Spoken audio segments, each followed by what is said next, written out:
Again, these are all data, these are all statistics. Now, it says that what is this all leading to? This is all leading to performance issues, because if 65% of the problems are linked to strained relationship, so it is leading to performance issue. It's more often happening. Why? Because it's people. It's between people that is causing problem. So being mean to each other is taking up your time. It is costing money. It is leading to performance problem. So what do we do is the question. First and foremost, we have to learn to embrace conflict as not a negative word. That's very important. Suppose you said to me that you work in a conflict-free office. I would be thrilled. I would be really happy to hear that. But I would say, that sounds really great. That sounds really pleasant, but probably not very productive, because we all have to embrace conflict as a normal, healthy part of our organization. And that's what is required. What is conflict? Now, if we go by all the statistics and study, it leads us to one thing clearly, that conflict is a growth industry. And this is a great news for a person like me, because I'm assisting people with personal and professional conflict issues. But it's a bad news for the rest of the world. So we don't have a choice. So what's the best choice? The best choice is make conflict as your companion for normal, healthy part of interacting with people, and think about the positive outcomes. That's critical, and that's essential. That's very essential. So when I talk about the positive outcomes, now, when I talk about the positive outcomes, what can they be? That they can be more successful work outcomes, they can be an opportunity to learn and grow, they can be improved relationship, and they can be job satisfaction. How can they be more successful work outcomes? Suppose, I'll just give an example. Suppose if I see a project in one way and you see it the other way, we have to discuss the different opinions to come to a solution. The chances are our work outcome would be better. Suppose if marketing is pushing for one thing and the sales is pushing for another thing, then the natural tension is going to make the end product better, even if it is uncomfortable, and it will be very uncomfortable for the people in process. Now, there's a fine example which I read recently about the online games, which are becoming very, very popular during the lockdown. And they have created some very innovative survival scenarios in keeping with the COVID-19 health scare. So even as the medical minds are trying and controlling the outbreak and finding a cure for COVID-19, people in lockdown are finding games the best avenue to connect and socialize with family, friends, and colleagues.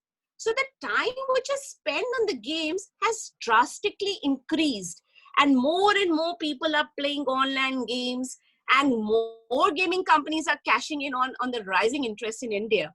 You would be surprised, and according to the Google KPMG report, the online gaming segment is pegged at $1.1 billion by 2021. So you can say how creative solutions have come out.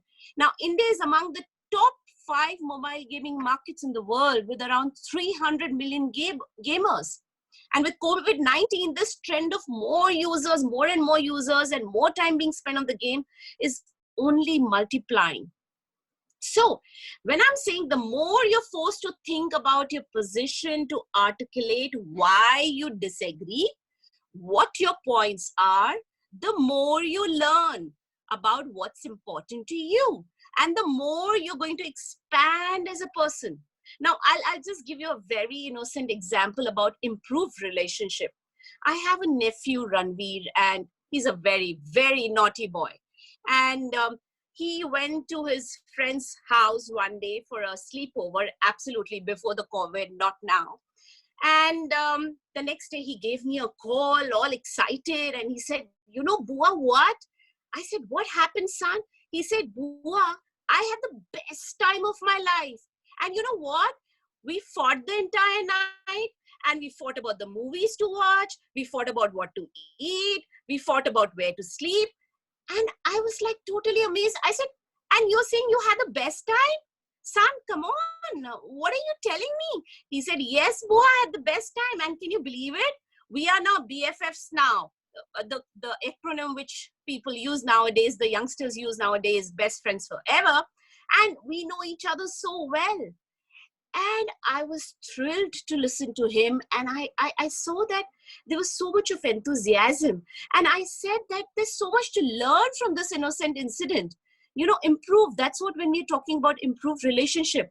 So when you go through tough situation with someone, we have to do all the negotiation to end up having a stronger bond. And that's what the research also shows.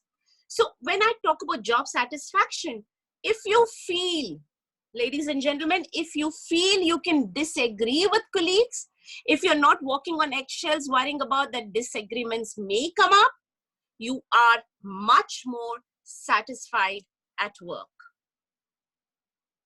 Now, dealing with conflict is a very, very essential skill, because we know conflicts are on horizon, whether on the personal sphere or whether on the professional sphere. When I'm talking about the professional sphere, in order to function in today's organization, we need to have these skills. Anubha, could I request you to take a poll on? Surely. Yeah, thank you so much. Thank you. Perfect. So I request audience, I'm launching a poll to take up this poll, and we'll understand the results, that how you deal with the conflict. So I'm going to give you all 40 seconds for this.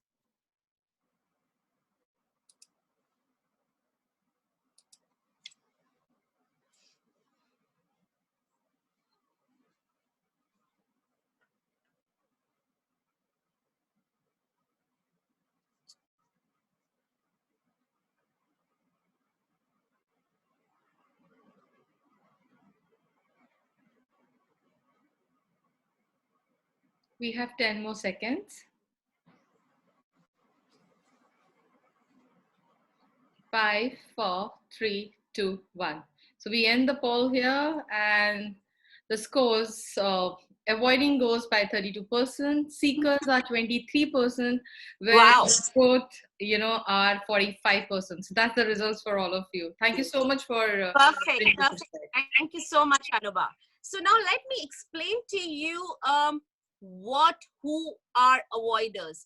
So I'm going to talk about to you is that most of us, what do? We self-select either one of the two categories.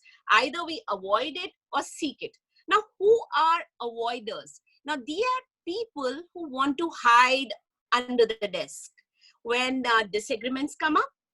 But these are the people who value harmony, relationships. So anytime things get tense, they want to back away and play kick. And they want things to go smoothly. Now, who are the seekers? Seekers, on the other hand, are people who lean into conflict. Their body language is a little more aggressive, if I may say. And when things happen in a meeting or in a hallway with someone, and often they care about directness and honesty. Now, since I've seen the poll, and thank you, Anubha, for that, I would self-select myself as a seeker, because I find uncomfortable situations and, the fights, the arguments really interesting. Because I have learned a lot in my personal level. At the personal level, I've learned a lot in my life, whether it was at a personal level or a professional level, and it has helped me tremendously to grow. So it's actually normal. Sometimes we may seek and sometimes we may avoid. So sometimes we can be avoiders and sometimes we can be seekers, as some of you have done the polling for. So you may be an avoider with your boss, but you can be a seeker with your mother. You may be an avoider with your friends, but you may be a seeker at work. And that's when we want to figure out which style will work as your default style. So if you have a style that you tend to avoid, every time the conflict comes up, you're hiding under a table. You have to think about it. You have to think how how can I compensate for that? How can I make this little palatable to me? Or if you tend to seek and you notice people around you and you're leaving the room, or scared to interact with you, then you need to figure out how to compensate for that. So in order to have a natural resource, in order to have a rational approach to a conflict and to make good choices, you need to know what your style is, and that is compensated, how that is compensated, and that would really help you to put a distance between you and the situation, and then how to get out of that amygdala hijack. So in order to do that, you need to analyze each conflict that you are in.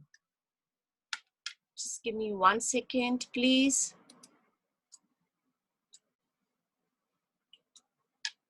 Just 1 second. Okay. Now, when we talk about types of conflict, there are 4 types of conflict. Okay. Now, there's a relationship conflict, there's a task conflict, there's a process conflict, and there's a status conflict. Let me explain to you in very simple words. Now, most of us assume that the conflict they are in, or people assume that the conflict they are in is a relationship conflict, and think that is sort of a personal issue between 2 people. They feel disrespected, or someone has said something snarky. So, but most conflicts at work per se, more often than not, they start with task conflict. So there is a disagreement about the core of your project or your objective. So what you're trying to achieve. So I think the goal of the project is what? Is to increase the revenue. Okay. So you think it's, or you may think, you think that it's, one person might think that the goal of the project is to increase the revenue. The other would think, okay, it's customer satisfaction. So then this is what? It's a process conflict. So how should we increase our revenue? So the questions would arise, should we roll out our own group mask, or should we pilot it first? Or then there is a disagreement on that too. So how are we going to go about that? When I talk about status or power, it is that who is going to take the final call. And this is extremely common in, flat organization, where teams are shaping up and reshaping all the time. Now, it's very, very important to analyze your conflict. If you want to be a conflict expert, or you want to resolve conflict in your organization, you need to analyze your conflict. How would you do that? You would first understand your counterpart. Very, very important to understand your counterpart. Identify the type of conflict, determine your goal, and then pick your option. So what do I mean when I say understand your counterpart? We human beings, we are naturally narcissistic, and when we feel threatened, we feel how we are suffering, and we think about, what is happening to us, what's our perspective on situation. It is incredibly helpful to think about